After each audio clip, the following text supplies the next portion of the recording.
এই ভিডিওটি খুবই গুরুত্বপূর্ণ। বকেয়া মহার্ঘ ভাতা বা ডিএ সংক্রান্ত মহামান্য সুপ্রিম কোর্টের সর্বশেষ আপডেট নিয়ে ভিডিওটি হতে চলেছে। যারা ইউটিউব থেকে দেখছেন আমাদের এই চ্যানেলটিকে সাবস্ক্রাইব করে রাখুন, পাশের বেল আইকন প্রেস করে অল করে দেবেন। যারা ফেসবুক থেকে দেখছেন পেজটিকে ফলো করে রাখুন। শুরু করা যাক।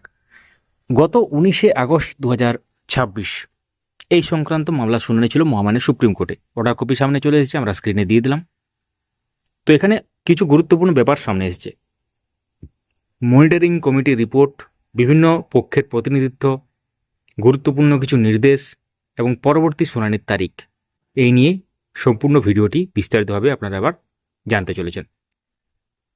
প্রথমত, মনিটরিং কমিটির রিপোর্ট। মহামান্য সুপ্রিম কোর্ট জানিয়েছেন, আদালত মনিটরিং কমিটির 30 এপ্রিল 2026-এর প্রথম ইন্টারিম রিপোর্ট, 22 জুলাই 2026-এর দ্বিতীয় ইন্টারিম রিপোর্ট এবং 3 আগস্ট 2026-এ অনুষ্ঠিত মনিটরিং কমিটির 10ম বৈঠকের প্রসিডিংস পর্যালোচনা করেছে। এই মনিটরিং কমিটির নেতৃত্বে রয়েছেন মহামান্য সুপ্রিম কোর্টের প্রাক্তন বিচারপতি ইন্দু মালহোত্রা।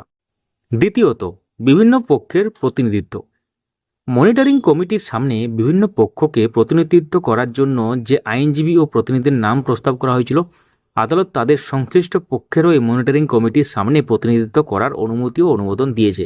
অর্থাৎ মনিটরিং কমিটি পরবর্তী কাজের ক্ষেত্রে সংশ্লিষ্ট পক্ষগুলির প্রতিনিধিদের অংশগ্রহণের বিষয়টি আদালত অনুমোদন করেছে। তৃতীয়ত, আরও একটি গুরুত্বপূর্ণ নির্দেশ, মহামান্য সুপ্রিম কোর্ট মনিটরিং কমিটিকে সাপ্লিমেন্টারি রিপোর্ট জমা দেওয়ার নির্দেশ দিয়েছে।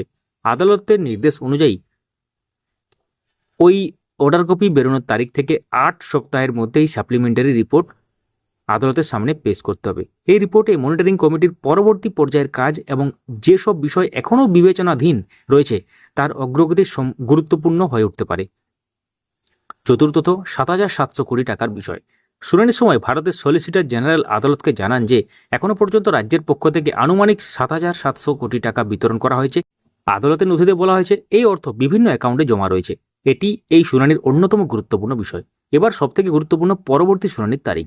মহামান্য সুপ্রিম কোর্ট এই মামলাটি আগামী 27শে অক্টোবর 2026 তারিখে তালিকাভুক্ত করার নির্দেশ দিয়েছেন। অর্থাৎ আগামী দিনে মনিটরিং কমিটির সাপ্লিমেন্টারি রিপোর্ট কীভাবে আসে এবং তার ভিত্তিতে মহামান্য সুপ্রিম কোর্ট কী নির্দেশ দেন সেটি এখন অত্যন্ত গুরুত্বপূর্ণ। তাই 27শে অক্টোবর শুনানি এবং তার আগের মনিটরিং কমিটির রিপোর্ট দুই নজরে রাখতে হবে। ভিডিওটি অবশ্যই লাইক করুন, সবার সাথে শেয়ার করুন এবং আমাদেরকে সাবস্ক্রাইবে ফলো করে রাখুন। ধন্যবাদ।